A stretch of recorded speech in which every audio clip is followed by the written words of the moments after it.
del programa de letras en el Museo Iconográfico del Quijote de agosto está dedicado a la memoria de Jorge Luis Borges. Hoy contamos con la presencia del doctor Rafael Olea Franco. Él es doctor en literatura hispánica por el Colegio de México, doctor en Romance Language por la Universidad de Princeton, tiene la maestría en literatura hispanoamericana de la Universidad de Princeton y la licenciatura en lengua y literaturas hispánicas por la UNAM. Ha sido profesor visitante en las universidades de Charlotte College en Estados Unidos, en la Duke University, en la Universidad de París, de Nanterre, Princeton y otras múltiples universidades nacionales. Es profesor de tiempo completo en el Colegio de México y profesor en la UNAM. Miembro también del Sistema Nacional de Investigadores, nivel 3. Recibió hace unos años el Premio Nacional de Ensayo Literario Alfonso Reyes en el 2003. Es evaluador de CONACYT y dictaminador del PROMEP, así como miembro del Comité Científico Internacional de la Revista Escritural de la Universidad de Poitiers, de Francia. Entre sus obras destacan Los dones literarios de Borges, publicado en Madrid y en Frankfurt, En el reino fantástico de los aparecidos, Roa Bárcena, Fuentes y Pacheco, por el Colegio de México. El otro Borges, el primer Borges, por el Colegio de México y el Fondo de Cultura Económica. Tiene un par de volúmenes como editor de los 200 años de narrativa mexicana del siglo XIX y siglo XX.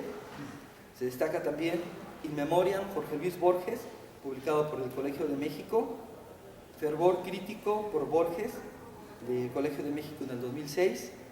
Y como editor de Borges, Desesperaciones aparentes y Consuelos secretos, del Colegio de México del 99. Asimismo, tiene innumerables artículos en revistas nacionales e internacionales y algo así como 50 capítulos en diversos libros en donde ha colaborado con estudiosos de Estados Unidos y de México. Hoy nos acompaña para hablarnos de Borges en la cultura, la influencia de Borges en la cultura occidental. Doctor Rafael Olea Franco.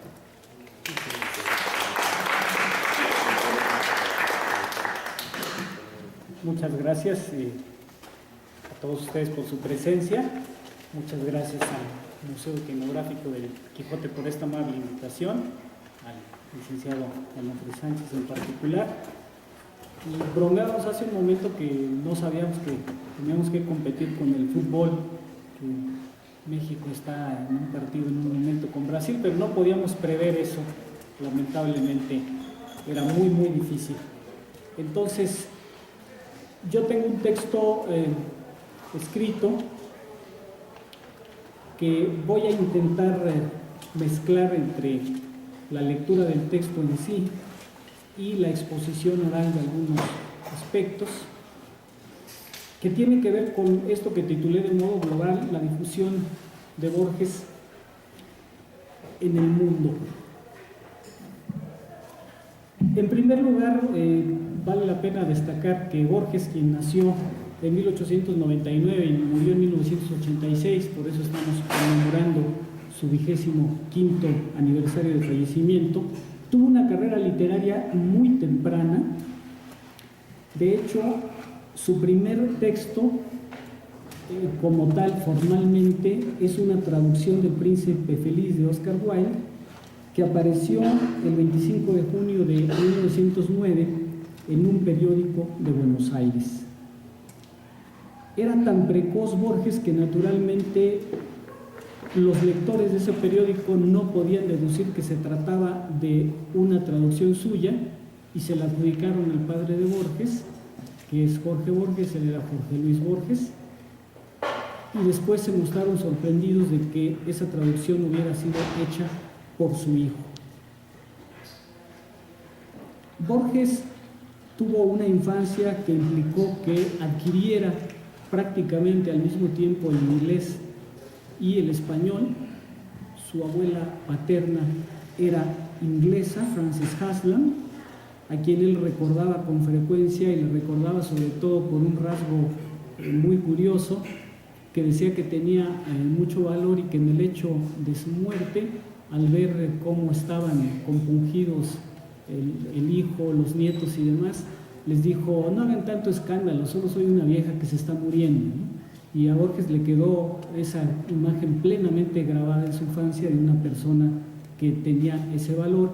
Y por cierto que en el video, al final de esta charla se pasará este video, en la parte final hay precisamente una pregunta que le hacen a Borges, que tenía entonces 83 años, que dice: bueno, yo puedo fallecer en cualquier momento y no tengo miedo. Esta abuela materna fue entonces determinante porque le otorgó la lengua inglesa y, por la herencia sobre todo paterna, la biblioteca, como dijo él en algún momento, de ilimitados libros ingleses, y una biblioteca que ha recordado él con frecuencia, tuvo la libertad de consultar sin restricción de ningún tipo. Su padre no tenía libros prohibidos, sino que le dejaba consultar cualquiera. En 1914, cuando Borges tenía cerca de 15 años, la familia completa emprendió un viaje a Europa, donde residieron 7 años. Se ha especulado mucho sobre este viaje y en cierta medida se debió a que el padre de Borges tenía una enfermedad congénita que iba a implicar la ceguera. Borges también la heredó, fue ya la 5ª generación, y entonces el viaje de Europa tenía también un motivo de carácter médico, intentar lograr una cura para eso. Para Borges implicó que cursara su bachillerato en Ginebra, Suiza, y después residiera en España. En ambos lugares empezó a desarrollar sus habilidades literarias, en particular mediante ensayos y poemas asociados con una tendencia que en ese momento se llamaba el ultraísmo. Estamos hablando de fines de la década de 1910. Cuando Borges regresó a Argentina en 1921, desplegó una actividad febril y publicó en esa década de 1920 3 poemarios y 3 libros de ensayos, además de numerosas colaboraciones en periódicos y revistas. Debido a su creciente fama local, en 1933 una revista ahora desconocida, llamada Megáfono, realizó una encuesta sobre su obra entre los miembros del mundo literario, aunque cabe aclarar que no todos los entrevistados expresaron opiniones positivas sobre su obra. La entrada de Borges a la narrativa se da en la siguiente década, cuando a partir de 1933 en el diario Crítica reelaboró algunos textos narrativos con base en otras fuentes bibliográficas, por ejemplo, de personajes infames como el pistolero Ville de Kid, los cuales reunió en 1935 en su libro Historia Universal de la Infamia. Desde entonces se veía ya cuál iba a ser la motivación principal de la escritura de Borges, quien podía responder contundentemente que la escritura empieza con la lectura, que no se puede empezar a escribir si antes no se es lector.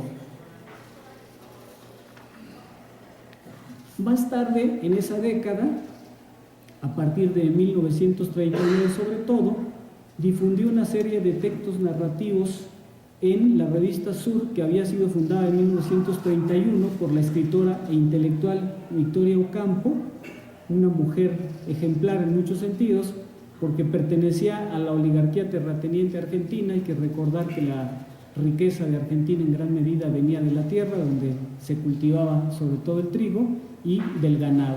Y entonces Victoria Ocampo y su hermana Silvina pertenecían a esa oligarquía, pero destinaron su fortuna al impulso de la cultura, fundando sobre todo la revista Sur en 1931 y después apoyando la visita de numerosos intelectuales al ambiente de Buenos Aires.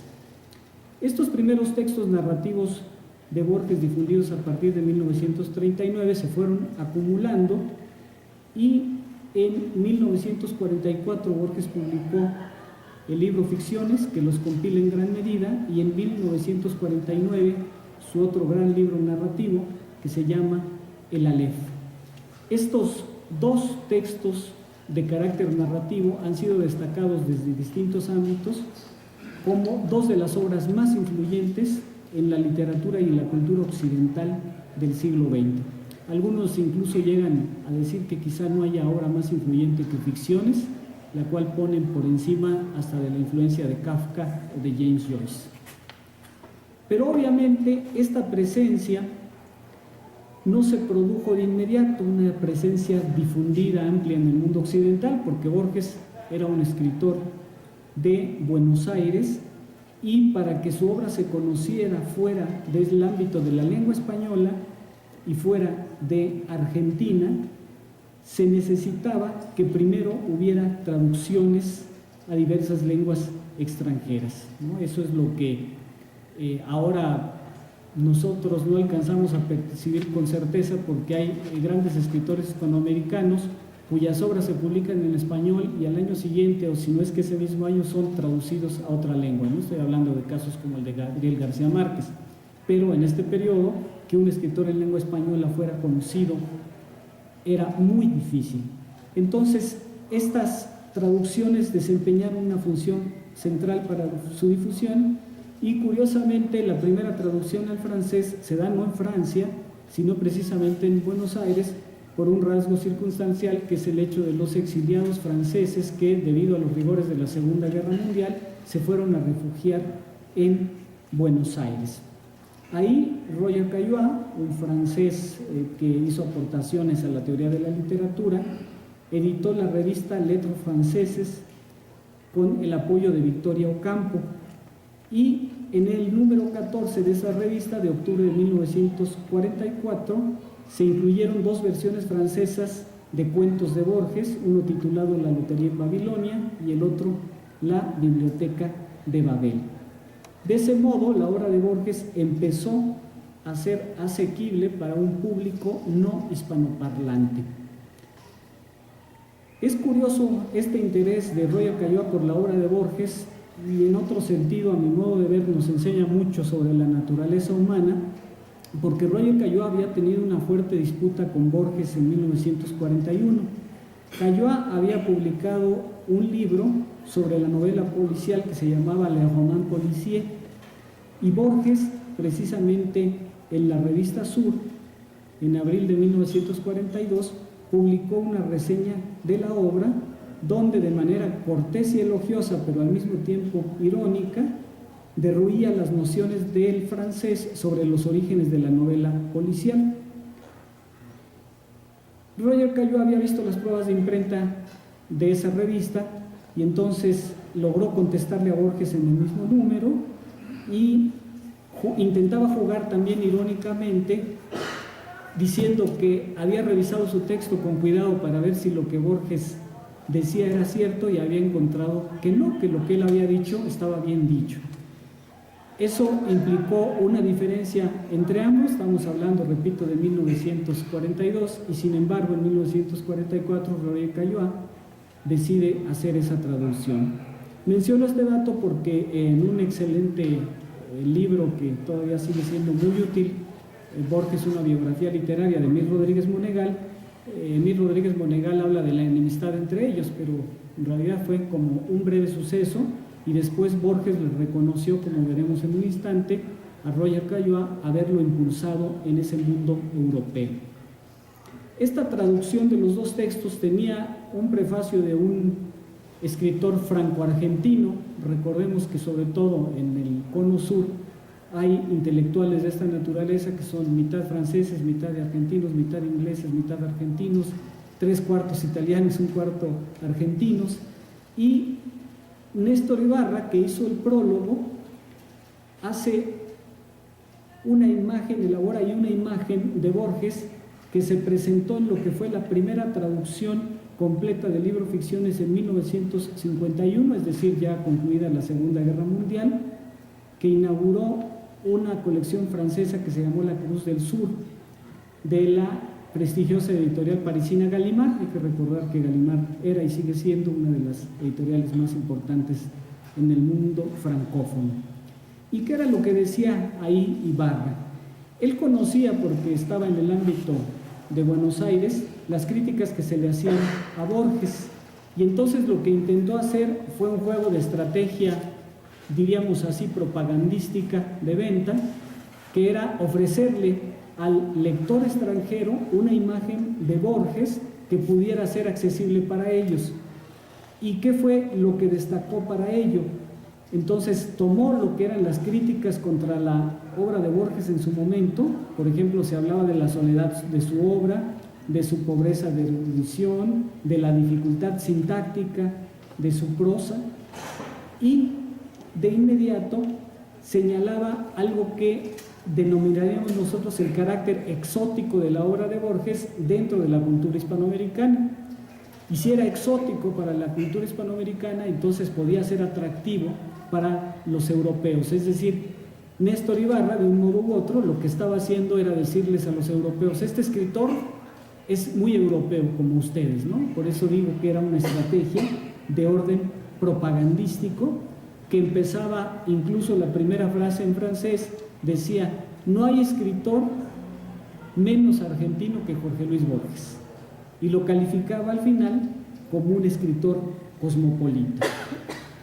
Según señalé, los textos de Borges empezaron a ser difundidos en la revista Sur desde 1931. Primero eran ensayos y luego, en cambio, textos de carácter narrativo. Uno de ellos fundamental es el que se llama Pierre Menard, autor del Quijote, que viene muy a cuento, es muy apropiado ya que estamos en el Museo Iconográfico del Quijote, en el cual Borges simula una especie de nota necrológica motivada por la muerte de un supuesto escritor, Pierre Menard, cuya obra visible se menciona, se enumera, solo para llegar a describir lo que era la obra invisible y realmente el anhelo mayor de Pierre Menard, que era escribir de nuevo el Quijote. No copiarlo, como podríamos pensar de inmediato, sino generarlo desde sí mismo, es decir, un texto que coincidiera letra con el Quijote. Cuando este texto cita un mismo pasaje de Cervantes y de Menard, el narrador reflexiona con agudeza que si bien las palabras de ambos son idénticas, su significado es distinto.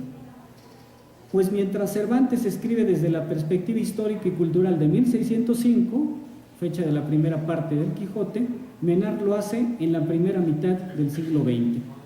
Yo como lector confieso que cuando era adolescente y leí estos textos, la primera vez que leí los pasajes y eran idénticos, dije: este escritor me está tomando el pelo, ¿no? Porque incluso dice, Cervantes en el capítulo tal dice, y luego, pero Pierre Menard dice, y yo veía y dice, pues es idéntico, ¿no? Dicen exactamente lo mismo. No, no dicen lo mismo. La inteligencia de Borges es detectar que con una diferencia de 3 siglos, las mismas palabras significan algo distinto.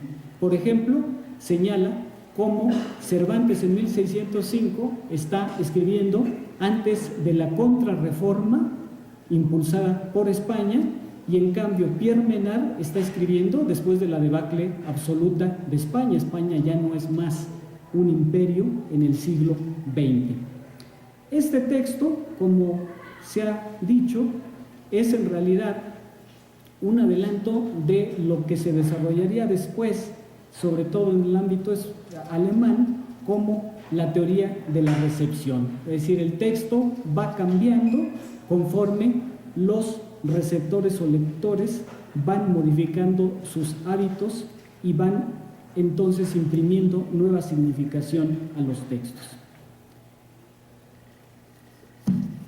Ahora bien, a los lectores regulares de la revista Sur, donde salió por primera vez este tipo de textos de Borges, les gustó esa mezcla, porque es una mezcla entre ensayo y cuento, entre reflexión y ficción. Y entonces él notó que había dado con un nuevo género y que este género resultaba atractivo. El escritor argentino Ricardo Piglia, por ejemplo, ha dicho que una gran virtud de los escritores extraordinarios es que crean a sus propios lectores. Antes de la escritura de Borges no había ese tipo de lector que aceptara en el ámbito hispanoamericano la mezcla de ensayo y ficción que él hizo. El éxito de Pierre Menard, autor del Quijote, lo llevó a escribir una serie de textos que juntó en 1941 en un libro que se llama El jardín de senderos que se bifurcan. Hubo un libro que se llamó así, que luego desapareció porque pasó a formar parte de la primera sección del libro de 1944 llamado Ficciones, por eso no detectamos que existe. Cuando ustedes abren las obras completas de Borges y ven Ficciones, va a decir El jardín de senderos que se bifurcan 1941, y luego en otra sección va a decir Artificios 1944.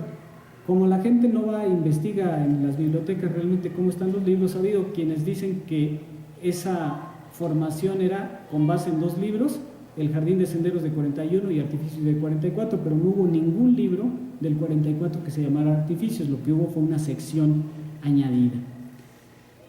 El libro primigenio, El jardín de senderos que se bifurcan, no de los senderos que se bifurcan, por cierto, como dice mucha gente, provocó una polémica en Argentina porque había un premio nacional que se daba por trienios, y este libro participó en el trienio 1939, 40, 41. Hubo un jurado que decidió los 3 primeros premios y no le dio ningún premio al jardín de senderos que se bifurcan, lo cual confirmaba las prevenciones que había tenido el amigo de Borges, Adolfo Bioy Casares, cuando escribió una reseña de Ficciones y preveía que no iba a tener lectores inteligentes.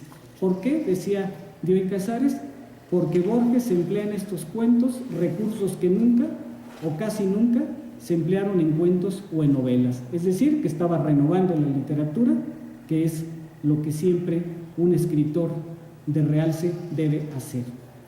Uno de los miembros del jurado de ese momento, Roberto Giusti, cuyo nombre de origen italiano se ve claramente, era un hombre poderoso que tenía una revista llamada Nosotros, dio una opinión respecto de por qué el jurado en el que él había participado no le había dado ningún premio a la obra de Borges. Y dice: se nos ocurre que quizás quienes se decidan a leer el libro hallen esa explicación en su carácter de literatura deshumanizada, de alambique, más aún de oscuro y arbitrario juego cerebral. Entonces, esas características de la obra de Borges, que eran juzgadas negativamente, y que Borges desde 1928, cuando ya en relación con un libro de ensayos le criticaban que hablara mucho de gramática, dio una de las respuestas más inteligentes, porque le decían: tu literatura no es humana, porque hablas de gramática. Y Borges les contestaba: ¿y qué hay más humano que la lengua? Díganme qué animal habla. Ninguno. Entonces esa acusación era falsa, ¿no? No era humana en el otro sentido que también tiene la palabra, el que diríamos nosotros de las pasiones, pero sí humana en el sentido de la inteligencia y de la imaginación.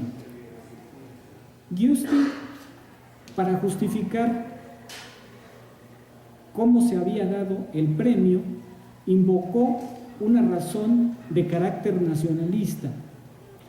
Dijo: el jurado entendió que no podía ofrecer al pueblo argentino en esta hora del mundo, la Segunda Guerra Mundial, con el galardón de la mayor recompensa nacional, una obra exótica y de decadencia. ¿Por qué exótica y de decadencia? Porque no hablaba de Argentina de manera directa. Después hemos visto con mucha claridad que sí hablaba de Argentina con base en una reelaboración, por ejemplo, de la imagen de Buenos Aires. La obra que ganó en ese caso el premio es una obra que fue descrita como una larga y amplia representación de la pampa argentina, de un escritor ahora absolutamente olvidado, Díaz Acevedo. Las acusaciones que se hicieron contra Borges en la década de 1940 repetían las que yo señalé hace un instante, que habían surgido en 1933 en la encuesta de la revista Megáfono. Por ejemplo, ahí el famosísimo Enrique Anderson Inver, que luego escribió una historia de la literatura hispanoamericana y luego fue gran profesor, ni más ni menos que en la universidad número 1 del mundo, Harvard University, había dicho que solo le interesaban las obras mensaje, plenas de vidas y de problemas, y que no veía esto en la obra de Borges. y afirmaba: no he encontrado en sus libros de crítica ninguna página recia, viva, templada bajo el fuego, de convicciones ardientes, regada con la sangre caliente de una personal concepción del mundo. Para fortuna suya, Anderson Imbert tuvo tiempo de modificar sus opiniones, pues años después se convirtió en uno de los más grandes difusores de la obra de Borges, e incluso muchas de las obras que él llevó de Borges se quedaron ahí en la biblioteca en Harvard University, que tiene en una sección de libros y manuscritos raros obras que solo se encuentran ahí. En su etapa fundacional, la revista Sur de Victoria Ocampo había visto a Borges como un elemento extraño a su proyecto editorial, porque sus intereses culturales eran distintos de la tendencia muy extranjerizante de la revista. Si uno revisa el primer artículo que Borges escribió en 1931, se llama Séneca en las orillas, y es algo extrañísimo porque lo que hace es reflexionar sobre los letreros, como diríamos ahora nosotros, que tienen los camiones materialistas. En esa época eran las carretas con las que se sacaba la basura, que eran jaladas por mulas o caballos, y entonces les ponían los letreros que se siguen poniendo ahora acá en los camiones materialistas. Y Borges lo que hizo en ese artículo fue tomar los letreros y analizarlos como si fueran versos de poesía. Entonces esto lo veían muy exótico en la revista Sur. Cuando a fines de la década de 1930 empieza a escribir textos como Pierre Menard, autor del Quijote, entonces ya es una de las figuras centrales, y de hecho incluso sus artículos, que estaban como si al final no muy centrales, pasan a ser, como parte de creación ficcional, un aspecto central de la revista. Por esta razón, en 1942, la revista Sur asumió la defensa de Borges porque no le habían dado el premio, y en julio de ese año sacó un número especial que se llamó Desagravio a Borges, en donde una gran cantidad de escritores e intelectuales de la época, prácticamente todos, casi todos los más consagrados, emitieron pequeñas opiniones alabando a Borges. Ahora bien, según adelanté, el prólogo de Néstor Ibarra había sido publicado en 1951 en la traducción al francés de Ficciones, y dije que ahí él había intentado construir una imagen de Borges que hablaba sobre todo de su cosmopolitismo, es decir, de este como un escritor de carácter universal. Esto implicó durante un tiempo que la recepción de la obra de Borges se diera como en dos vertientes diferenciadas, sobre todo en el ámbito europeo, y en particular Francia, luego Inglaterra, Alemania y después Estados Unidos. Se fijaban más en sus textos que no tenían que ver con la historia y la cultura argentina de manera directa. Por ejemplo, casi no prestaban atención a los textos que hablan de la literatura gauchesca, que se basan en esa simulación artificial respecto del gaucho, que es el hombre del campo argentino, en la cual Borges trabajó mucho. Pero también trabajó textos que no tienen un referente específico argentino. Eso era lo que se destacaba para poner en primerísimo plano lo que se llamaba su carácter universal. En el ámbito hispanoamericano, vale la pena contrastar en particular lo que se estaba diciendo de Borges en la década de 1940, es decir, dos posturas encontradas, los que lo rechazaban por deshumanizante, juego cerebral, etcétera, etcétera, y los que lo alababan, con lo que sucedía en México y en general con el ámbito hispanoamericano. Basta con citar algunos de los casos, y voy a referirme aquí al de Carlos Fuentes, porque como todos sabemos, Carlos Fuentes ha tenido una vida itinerante y ha estado mucho tiempo en el extranjero, y precisamente parte de su estancia la hizo en la década de 1940 en Argentina, donde su padre era diplomático. Fuentes nació en 1928 y entonces en el 43 tenía 15 años y fue a estudiar allá, y ahí conoció la obra de Borges. Y voy a citar lo que él dice que implicó la obra de Borges para él. Mi vida cambió. Aquí estaba al fin la conjunción perfecta de mi imaginación y mi lengua. Excluyente de cualquier otra lengua, pero incluyente de todas las imaginaciones posibles. Leyendo sus cuentos, descubrí para mí mismo, mediante ese descubrimiento personal que ocurre con paralelismo a toda verdadera lectura, que el español era realmente mi lengua, porque yo soñaba en español. Me di cuenta de que nunca había tenido, ni he tenido, ni tendré un sueño en inglés. Borges y Fuentes se parecen en eso. Recordemos que Fuentes también maneja el inglés como hablante nativo a tal grado que se incluye en un grupo en el cual también está, por ejemplo, el chileno Ariel Dorfman. Dan conferencias en Estados Unidos en inglés y la gente se acerca después a decirles: qué bien habla usted en inglés, qué maravilloso. Y entonces ellos responden: pues yo me crié en el extranjero, en colegios británicos, ¿no? Entonces aprendí el inglés como si fuera lengua materna. La idea de Fuentes de que había descubierto en la obra de Borges lo que sería la conjunción de su imaginación y de su lengua, dice él que lo llevó a decantarse definitivamente por la vocación de escritor a esos 15 años. Es decir, que Borges, su obra, fue quien lo impulsó a dedicarse a la escritura. Otro escritor hispanoamericano, Augusto Monterroso, de origen centroamericano, pero que residió muchísimas décadas en México y se hizo mexicano, también recuerda cómo al descubrir en 1945 la prosa de Borges, reconoció de inmediato su trascendencia para los artistas hispanoamericanos. Y él lo pone en un tono incluso un poco más concreto respecto de la lengua. Y dice lo siguiente: súbditos de resignadas colonias, escépticos ante la utilidad de nuestra exprimida lengua, debemos a Borges el habernos devuelto, a través de sus viajes por el inglés y el alemán, la fe en las posibilidades del ineludible español. Habla en una primera persona de plural Tito Monterroso, porque para él como escritor y muchos otros de sus contemporáneos, la obra de Borges implicó lo que podríamos decir es una reivindicación cultural e ideológica. ¿Por qué? Porque demostró que se podía ser un escritor, como diríamos ahora, universal, manejando el español, cosa que no estaba bien establecida ahí.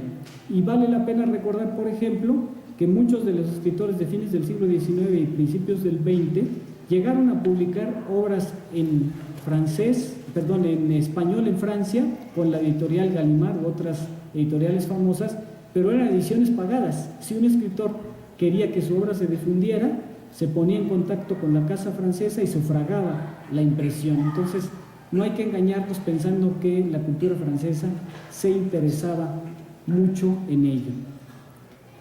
En términos de carácter teórico, se podría aplicar a esto la idea de dos grandes teóricos, Gilles Deleuze y Félix Guattari, quienes en una obra sobre Kafka por una literatura menor, señalan cómo una literatura menor no es la literatura hecha en un idioma menor, sino la literatura que una minoría hace dentro de una lengua mayor, ¿no? Aquí, con los cambios debidos, podríamos decir que la obra de Borges para muchos escritores implicó que se viera el español como una lengua mayor. La recepción de la obra de Borges en el ámbito hispanoamericano, como dije, tiene ese contraste en particular con México, porque los mismos rasgos mediante los cuales era criticado en Argentina fueron utilizados en Hispanoamérica y en particular en México para destacar que era una novedad. El caso de México es sintomático porque el país se encontraba entonces dominado por la novela de la Revolución Mexicana, que es una representación de carácter realista. Y entonces, como testimonia, por ejemplo, Juan José Arreola, en la década de 1940, él dice que hacia 1943 se formó en Guadalajara, no en la Ciudad de México, el primer grupo de borgistas, dentro de los cuales estaba Antonio Latorre y Juan Rulfo, que ellos llegaron a recibir las obras de Sudamericana publicadas en Buenos Aires y formaron un círculo de borgistas. Y lo que los deslumbró precisamente fue lo contrario de lo que veían en la literatura mexicana del momento, es decir, una literatura que no era realista, porque como uno puede ver con los títulos mismos de Borges, por ejemplo, los dos que tradujeron primero al francés, La Lotería en Babel, la biblioteca de Babilonia, tiene Babel, Babilonia, son dos referencias que no se relacionan directamente con el ámbito hispanoamericano. Esta difusión de la obra de Borges, como sabemos, ha implicado un uso de ella para la escritura de nuevos textos. En particular, yo me sorprendo con frecuencia porque se han hecho ya incluso novelas completas con base en la no existencia o sí existencia de ciertos textos atribuidos a Borges, o con base en los personajes relacionados con Borges. Creo que se ha llegado a un exceso, que es un exceso que tiene que ver con la falta de imaginación de algunos escritores, que es más fácil montarse de manera absoluta en lo que Borges hizo y tomar sus personajes y todas sus referencias y construir algo, que construir algo de manera independiente.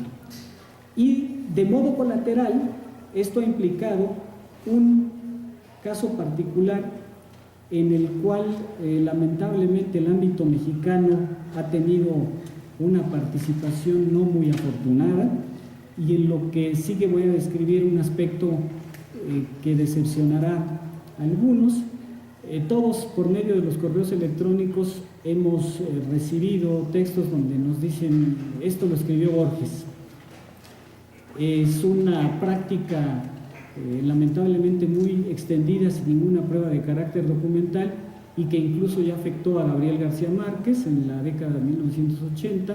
Se le adjudicó por ahí una carta en donde supuestamente tenía un cáncer linfático, y Gabriel García Márquez escribió una carta en la que se despedía de sus lectores y les decía: vivan y no se dejen llevar por las cosas de la vida que no valen la pena y demás. Cuando lo entrevistaron en televisión, dijo que no estaba enfermo de cáncer terminal, pero que lo que sí lo podría matar es que lo creyeran capaz de escribir ese texto que le adjudicaban.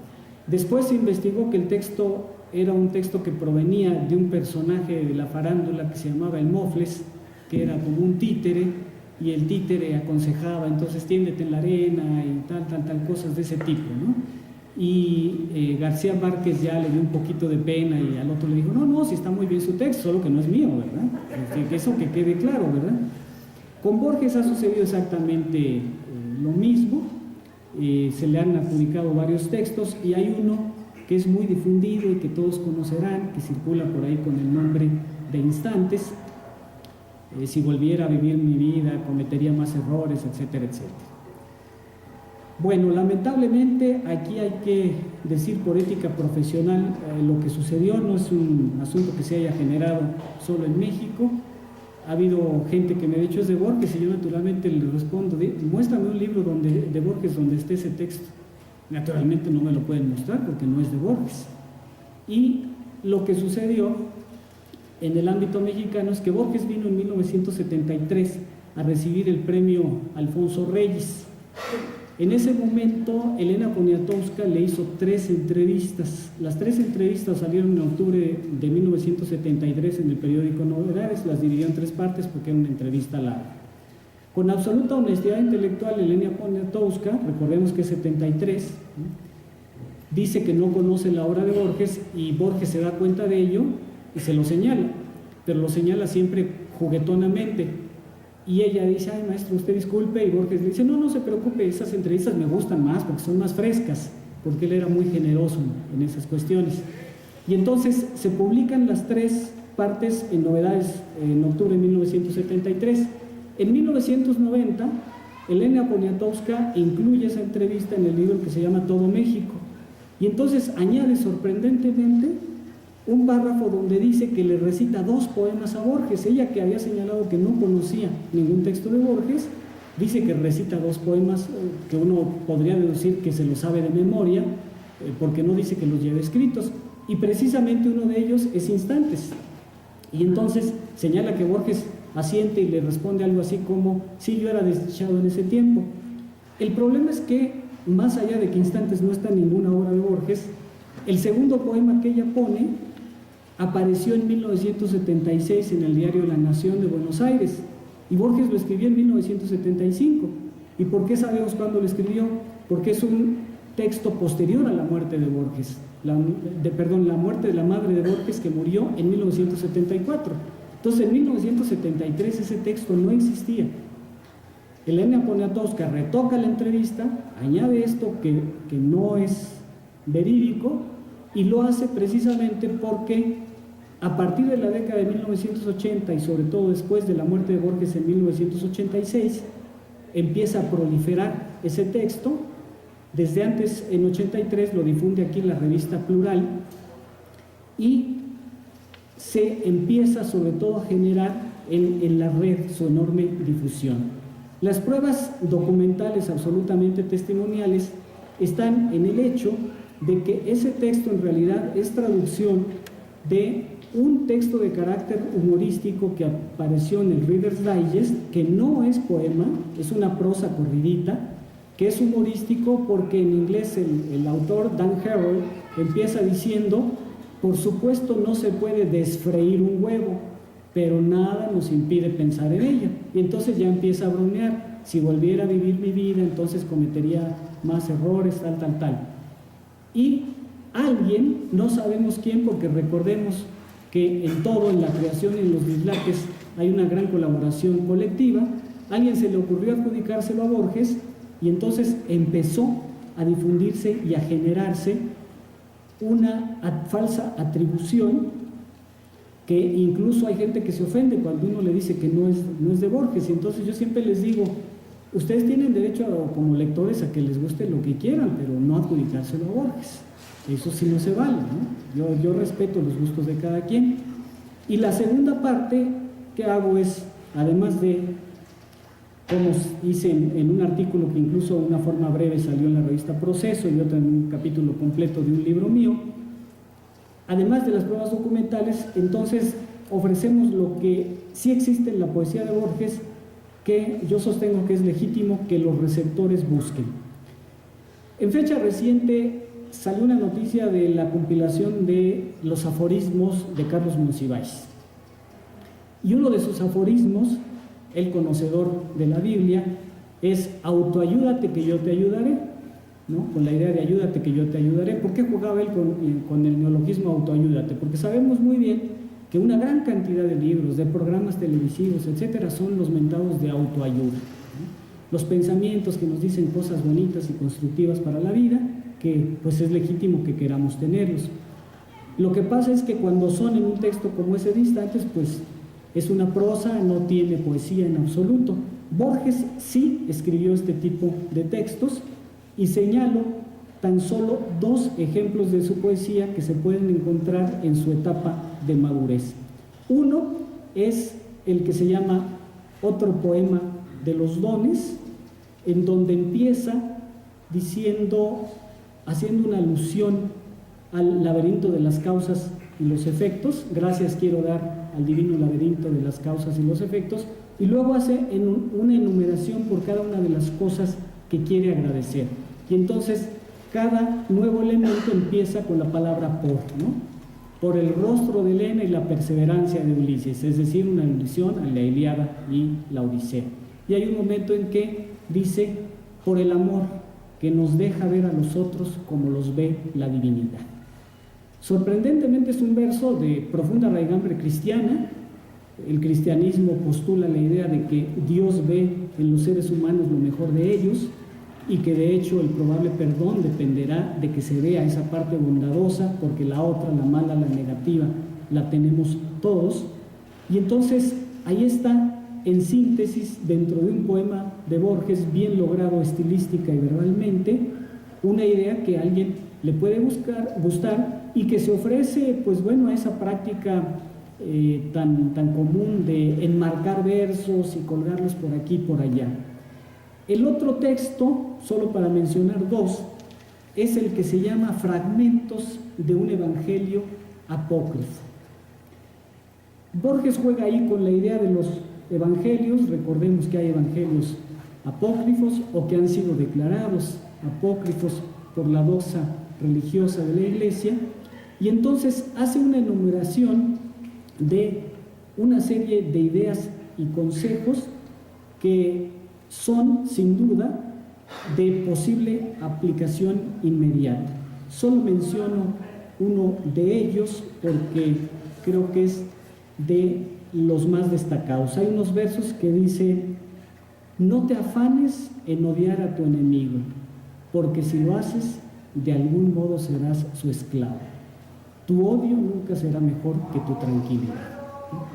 Ahí está, de forma sintética, al modo de los evangelios. Recordemos que hablamos de que los textos bíblicos están escritos por versículos, es decir, versos de distintas dimensiones, y esto lo hace Borges también, pero en fragmentos de un evangelio apócrifo salta, como siempre, la ironía típica de Borges. Hay un par de versos donde dice: hacer el bien a tu enemigo es una obra de justicia y no debe ser arduo. Ofrecerle la otra mejilla es una labor de ángeles y no de seres humanos, ¿no? Entonces, con ironía se distancia de esa idea muy cristiana de ofrecer la otra mejilla. En la etapa de su vejez, Borges tendió, tanto en la prosa como en la poesía, a escribir textos que podrían ser considerados más directos, más sencillos, e incluso cuando habló de sus creaciones de la década de 1970, decía que antes él era vanidoso, buscaba las palabras muy pomposas, que sonaran muy bien, y que con el paso de los años entendió que lo que valía la pena era encontrar lo que él llamaba la modesta y secreta complejidad, que es la forma como escriben muchísimos de los grandes escritores, y bastaría aquí con poner un ejemplo inmediato mexicano que conocemos muy bien, que es el de Juan Rulfo. Los chicos de secundaria, cuando tienen que leer los cuentos de Juan Rulfo, Pedro Páramo es más complicada por su estructura, se sorprenden de la naturalidad con la que parecen expresarse los personajes de Rulfo. Y dicen: es que hablan como habla la gente. Y si uno les pide que escriban como están hablando los personajes de Rulfo, se dan cuenta de que no es de ningún modo tan sencillo como parece. Que Rulfo, por ejemplo, hizo frases breves, muy concretas, desnudas muchas veces de adjetivos, que logran dar en el centro de la definición de los personajes, en el centro de la caracterización, y que lograr eso es muy difícil. Es lo que decimos en el caso de los estudios literarios, un estilo muy logrado que parece sencillo porque su complejidad está muy escondida. Y no es entonces la complejidad de otro tipo de escritores que desde otra perspectiva son maravillosos, como Alejo Carpentier. Alejo Carpentier no lo puede uno leer sin un diccionario al lado, ¿no? Porque es un despliegue de variedad lingüística que se necesitan muchas palabras para irlo siguiendo. Entonces, como digo, Borges, al final de su vida, llega a esa modesta y secreta complejidad. Para concluir, solo señalo una idea que intenta conciliar lo que yo he dicho hace un momento, que fueron las dos posturas que se utilizaron para acercarse a su obra. Primero, desde el ámbito hispanoamericano, ver lo hispanoamericano que tiene su obra, y desde el ámbito europeo, ver lo no hispanoamericano que tiene su obra, y ahora hemos ido conciliando. A partir de la década de 1980, sobre todo, con artículos como los de Julio Ortega, de origen peruano, se señaló la necesidad de devolver la imagen y la figura de Borges a la cultura hispanoamericana. ¿Por qué? Porque se nos estaba queriendo, y entre comillas la palabra, expropiar de la cultura hispanoamericana. Y nosotros en el análisis nos damos cuenta de que Borges, aún escribiendo cosas europeas, es absolutamente hispanoamericano. Y ahí vale la pena recordar su ensayo El escritor argentino y la tradición, donde al preguntarse cuál es la tradición en la que se debe inscribir un escritor argentino y todo escritor hispanoamericano, dice que es la tradición occidental. Y entonces hace una afirmación sorprendente.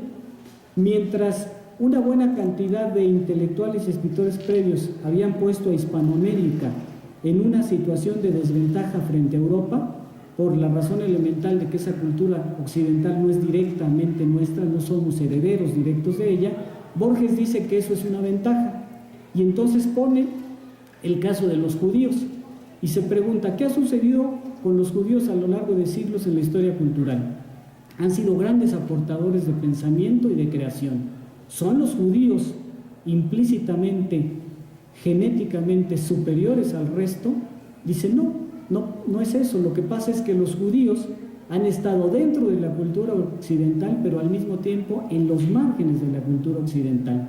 ¿Por qué? Porque no han dejado de ser judíos, se han seguido sintiendo judíos.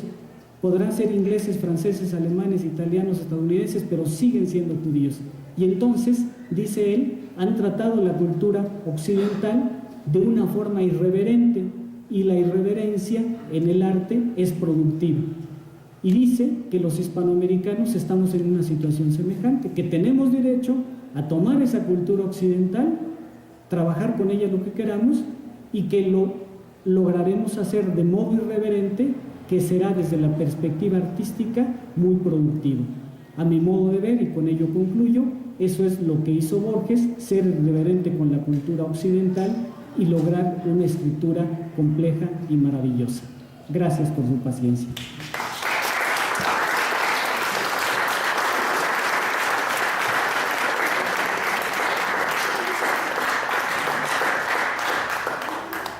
Bueno, podemos dejar unos minutos por si tienen algún comentario, alguna pregunta. Sí, Ismael. Doctor, usted habló un poco, habló más bien acerca de la recepción de Borges en Hispanoamérica, pero habló sobre todo de la recepción de lectores especializados. ¿Tiene alguna información sobre los lectores normales?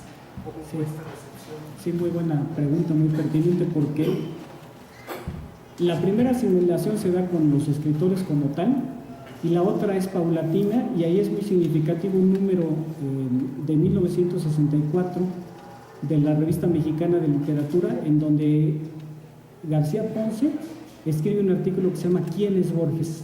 El título ya en sí es significativo, porque lo que está haciendo García Ponce es intentar dirigirse a un público más amplio y decirles, Borges es tal, y dar ahí la explicación. Y ese mismo número contiene una entrevista de Kit Bosford traducida al español por Carlos Monsiváis, y la traducción de José Emilio Pacheco de los 2 poemas que Borges escribió al inglés, que entre paréntesis creo que le salieron mejor a José Emilio Pacheco que a Borges.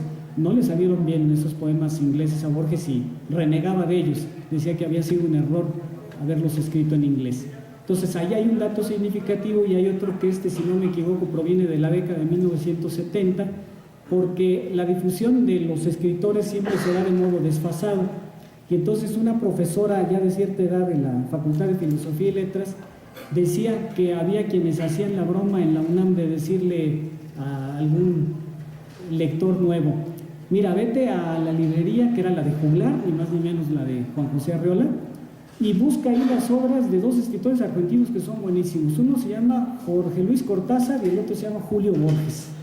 Y entonces ahí probaban si tenían referencias de los 2 escritores, porque pues, si no se daban cuenta de que habían cruzado los nombres de pila, ya. Pero es significativa la anécdota porque demuestra que Cortázar y Borges en el público más amplio fueron difundidos al mismo tiempo, cuando hay una diferencia de edad entre ellos de 15 años. Borges es de 1899, Cortázar de 1914, por cierto, una cosecha literaria extraordinaria. Ese mismo año es Bioy Casares, es Octavio Paz, es Efraín Huerta, es Revueltas.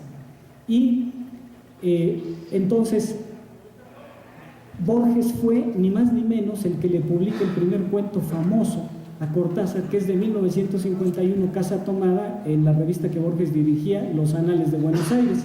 Es 1951, Borges ya publicó en 44 y 49 ficciones y el Aleph. Entonces, hay una gran diferencia, y de hecho puede uno ver que Casa Tomada y gran parte de la literatura de carácter fantástico, que es primordialmente esa la base de Cortázar, se debe a la antología de la literatura fantástica de Adolfo Bioy Casares, Silvino Campo y Borges, que es de 1940. Entonces es como un progenitor de Cortázar, pero aquí nos llegaron al mismo tiempo.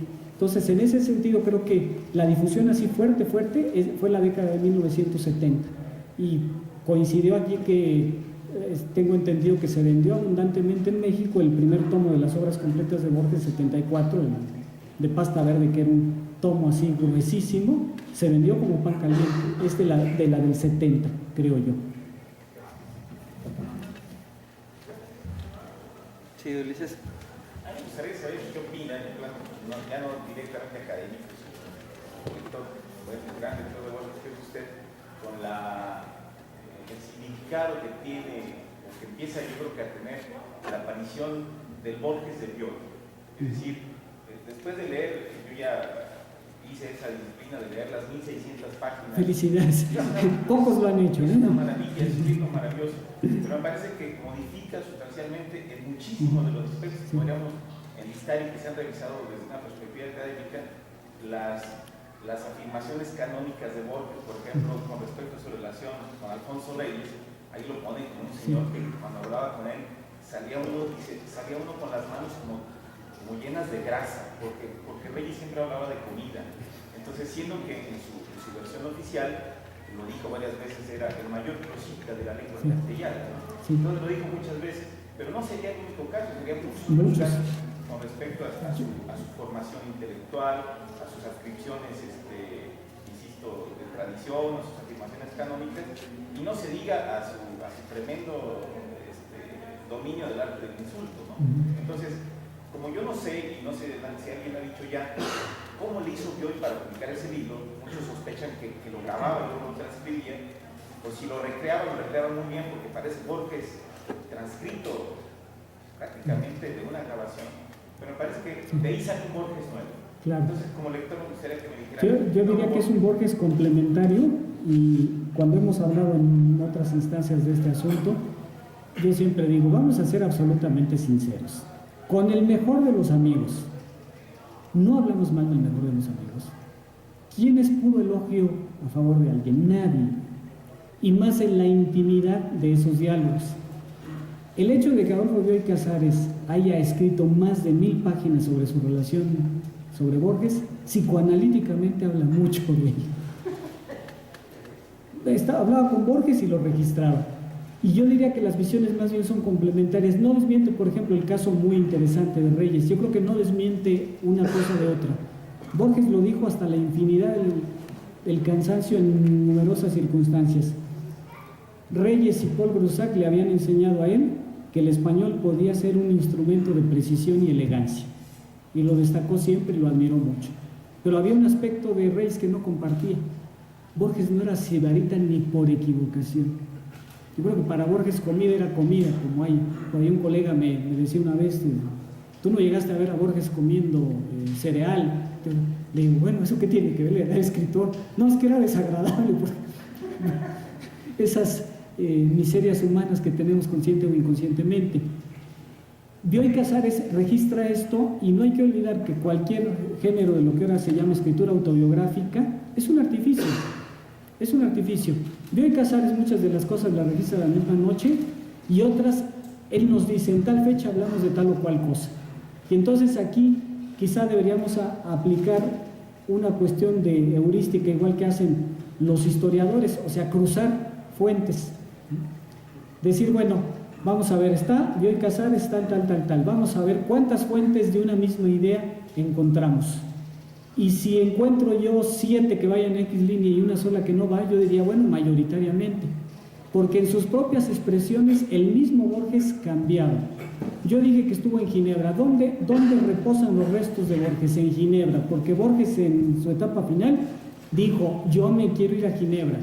Y aunque a María Kodama le atacaron mucho que se lo había llevado no sé qué, ahí están los testimonios clarísimos que él dijo, yo me quiero ir y quedar allá. Idealizó Ginebra porque en Ginebra, no, en su juventud, en su temprana juventud, no había sentido que fuera infeliz. Pero uno lee su relato autobiográfico y hay un momento en que dice, nunca dejaré de odiar Ginebra, fui muy infeliz, la llovizna diario, tal. Y años después, en Ginebra, qué feliz fui. ¿Cuál es la verdad? Pues yo creo que las dos, ¿no? Uno la expresó en un momento y otra la expresó en otro. Todos idealizamos, vivimos cualquier circunstancia de la vida y 10 años después decimos, pero qué maravillosa era mi novia tal, ¿por qué no me casé con ella? ¿No? Falsedad absoluta, eso es a posteriori, ¿no?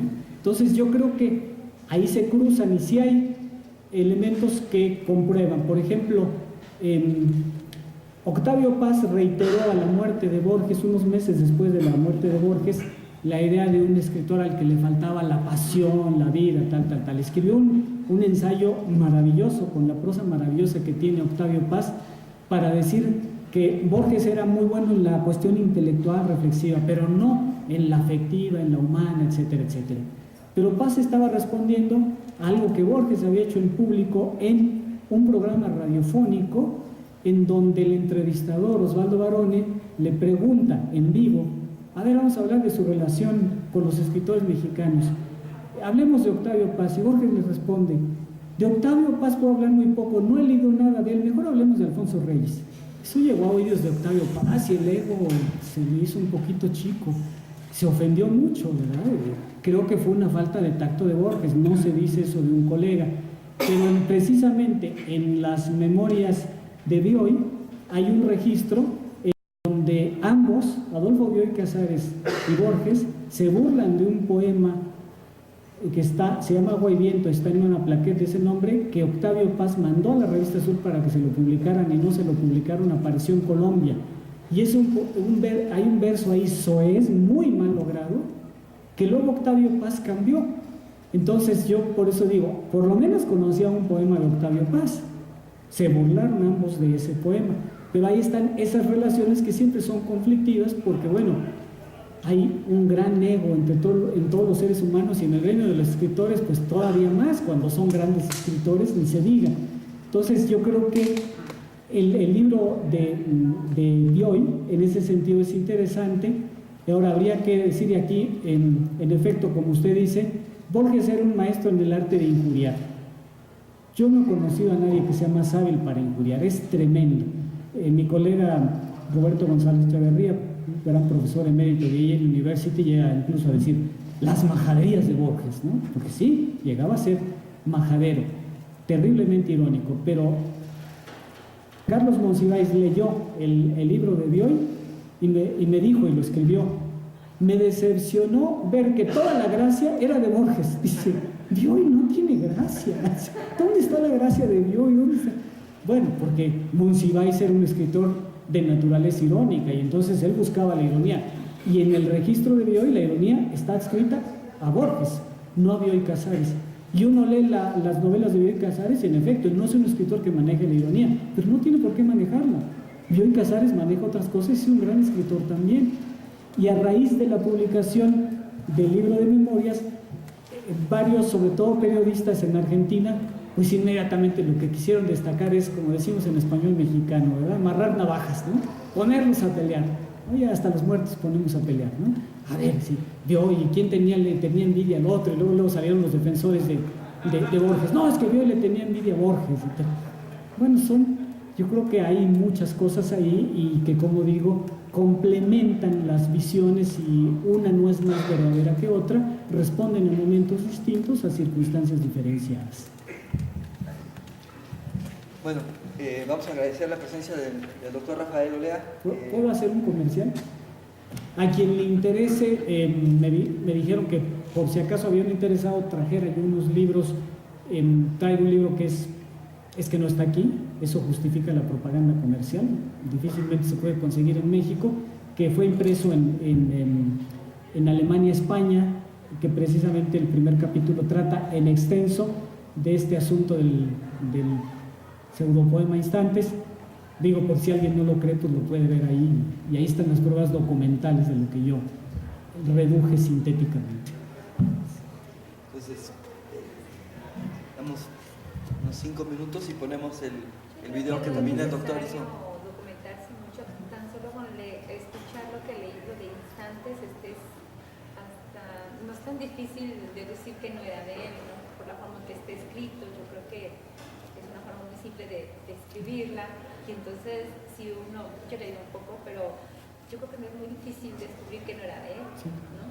Que pero, no era, a lo mejor fue necesario documentación y todo eso, pero no era tan difícil. Con leerlo y analizarlo bien, yo creo que si se es un lector y si no se está cegado, no es muy difícil, pero el problema es que, utilizando una frase de Borges que es muy buena, hay algo que se llama voluntad de engaño. La voluntad de engaño consiste en lo siguiente: todos tenemos ideas directas, fundamentales en relación con la vida, Y si de pronto me dicen que estas ideas están en el escritor que yo más admiro, pero mira, si las dice igualito, como las diría yo. Y ahí viene esa identificación. Los factores incluso son de carácter léxico. Yo he conocido profesores universitarios que incluso han estudiado el gran poema de Borges y no reparan en una cosa muy sencilla. Hay un verso en que dice: comería más helados y menos habas. Perdón, en Argentina no dicen habas. Eso es aquí en México. Entonces ni siquiera reparan en eso, no saben el registro léxico de Argentina. Ya no es un insulto como decir come habas o puras habas, ¿no? Dirían otras palabras, ¿verdad? Entonces, sí, en principio así es, pero luego la voluntad de engaño también opera a favor de que creamos algo.